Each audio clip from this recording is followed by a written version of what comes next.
की डिमांड की जा रही है, इसके बारे में आपका क्या कहना है? देखिए, बात यह है कि भारत देश को मुस्लिम राष्ट्र बनाने की, भारत देश को सिख राष्ट्र बनाने की, भारत देश को ईसाई राष्ट्र बनाने की, भारत देश को हिंदू राष्ट्र बनाने की सब तरह की कोशिशें चल रही हैं।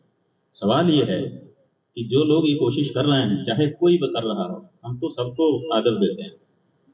हमारे सामने कोई प्रारूप तो लेकर के आए कि आज जैसा है हमारा देश, अगर ये हिंदू राष्ट्र बन गया, अगर ये मुस्लिम राष्ट्र बन गया, अगर ये अमुक अमुक अमुक राष्ट्र बन गया, तो इसमें क्या बदलाव आएगा और जनता कैसे सुखी हो जाएगी, जो समस्याएं आज हैं उनसे हमको कैसे छुटकारा मिल जाएगा। कोई इस बात का प्रारूप लेके नहीं आ रहा है, केवल जुमला बोलते हैं कि हिंदू राष्ट्र बना देंगे। केवल हिंदू राष्ट्र बन जाने से, अगर नामकरण कर देने से, अगर इनका नाम प्रधानमंत्री कर दें तो ये प्रधानमंत्री बन जाते हैं तो बात अलग है। केवल नाम करने से कुछ नहीं होगा, उसके लिए पूरा परिवर्तन करना होगा।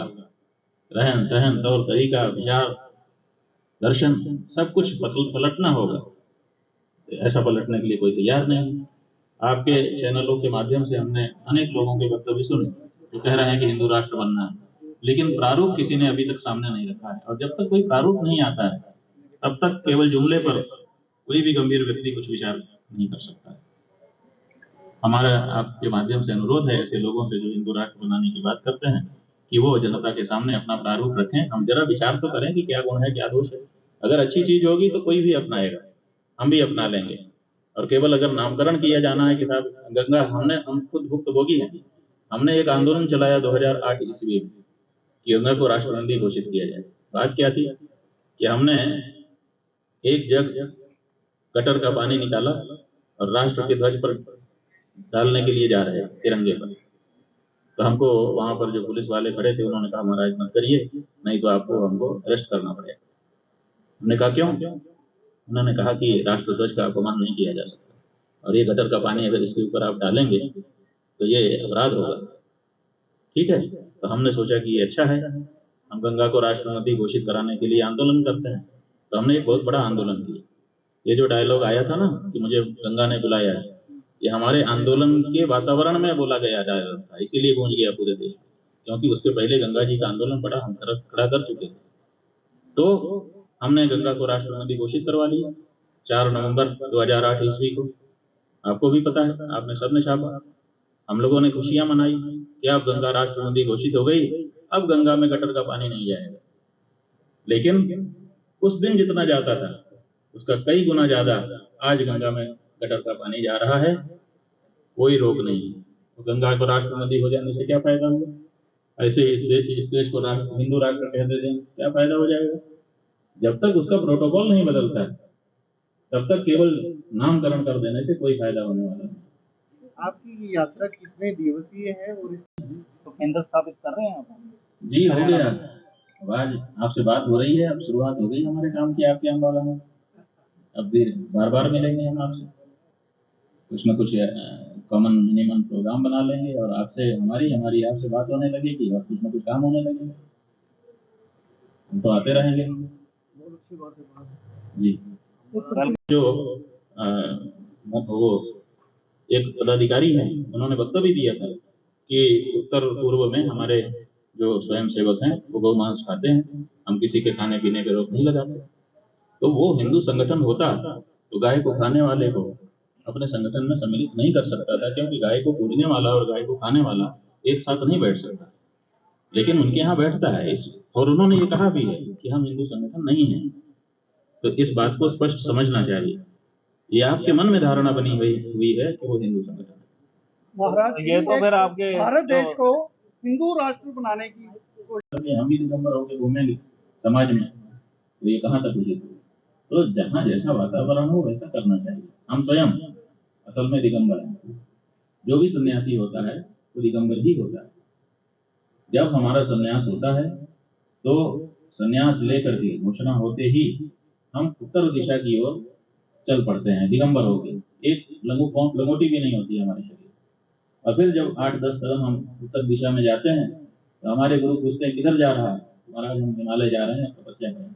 वो कहता है नहीं, लौट के आओ, ये लो कपड़ा कौपीन धारण करो, ये कटिक वस्त्र धारण करो, उत्तरी धारण करो, और समाज में अभी तुम्हारी जरूरत है तो तुम यहाँ पे हमारे निर्देशानुसार कार्य करो। तो वो हमको मर्यादा की रक्षा के लिए, लज्जा की रक्षा के लिए वस्त्र देता है, और उस वस्त्र को धारण करके तब हम समाज में काम करते हैं। अगर हमको हिमालय में जाके रहना है तो हम दिगंबर रहें, क्या दिक्कत?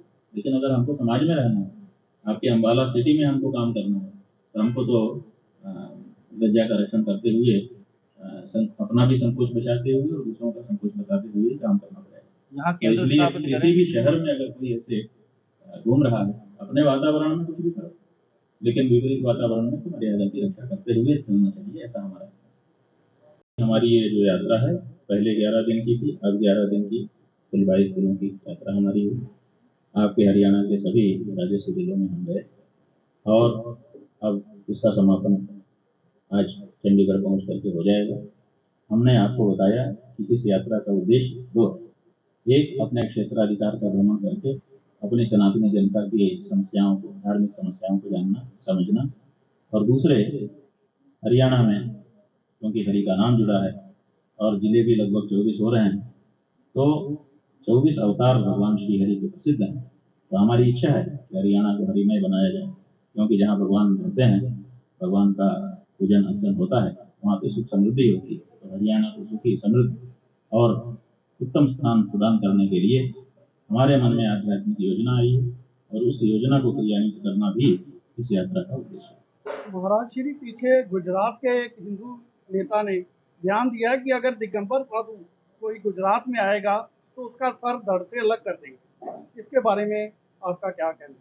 देखिए, बात यह है कि परिस्थितियों के अनुसार नियम बदलते हैं। दिगंबर होना कोई खराब नहीं है। क्यों खराब नहीं है?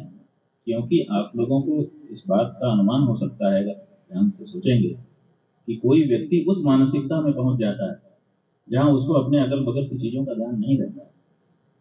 कपड़े पहने हैं कि नहीं पहने हैं, आपके घर में बुजुर्ग रहते हैं, बहुत शर्मीले होते हैं, बहुत संकुचाने वाले होते हैं। जमाई भी आए तो आगे किताब रख लेते हैं कि कोई जमाई लेते हैं हमको ना देख ले। थोड़ा सा कपड़ा उड़ जाए तो तुरंत ऐसे करते हैं। ऐसे आपके घर में बुजुर्ग होते हैं, माता और पिता दोनों, पुरुष स्त्री दोनों। लेकिन जब उनकी उम्र बढ़ जाती है, एक समय ऐसा आता है कि पूरा शरीर उनका खुला रहता है और वो कुछ भी संकोच नहीं कर पाते। क्यों? क्योंकि उस परिस्थिति में पहुंच गए जहां अब ये सब चीजें उनके लिए गौण हो गई। तो ऐसे ही अवधूत अवस्था, दिगंबर अवस्था एक अवस्था है। उस अवस्था को अगर कोई व्यक्ति प्राप्त हो गया तो फिर उसको इससे मतलब ही नहीं। लेकिन उस अवस्था को भी हम प्राप्त नहीं हुए हैं, और कोई उस अवस्था